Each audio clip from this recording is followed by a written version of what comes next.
రే భగవాన్, ఓడిపోవడానికి పారిపోవడానికి నేనేమి పిరికివాడిని కాదురా. ఈ చరిత్ర తిరిగి రాసిన చాణక్యులకే చావు తప్పలేదురా.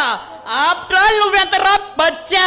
అరే లుచ్చా, చరిత్రకు చెత్తలు పట్టించా నీలాంటి రాక్షసుల్ని అంతం చేయడానికి వచ్చిందా చిరుతా పులిని.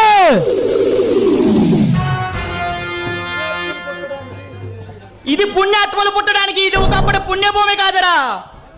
పరువు కోసం, పరపతి కోసం మద్దరులు మానభంగాలతో నిండిపోయిన రౌడీ రాజ్యంలా ఇందులో ఉండే నాలాంటి ఒక మృగాన్ని పట్టినంత మాత్రాన ఈ దేశానికి పట్ల మచ్చనే జరిగిపోదురా. చెడుపై పోరాటం చేసి ఈ రాక్షస రాజ్యాన్ని రామరాజ్యంగా మార్చడానికి ఈ విక్రమ్ అడుగు పెట్టింది. నీలాంటి రాక్షసుల్ని వదిలిపెట్టి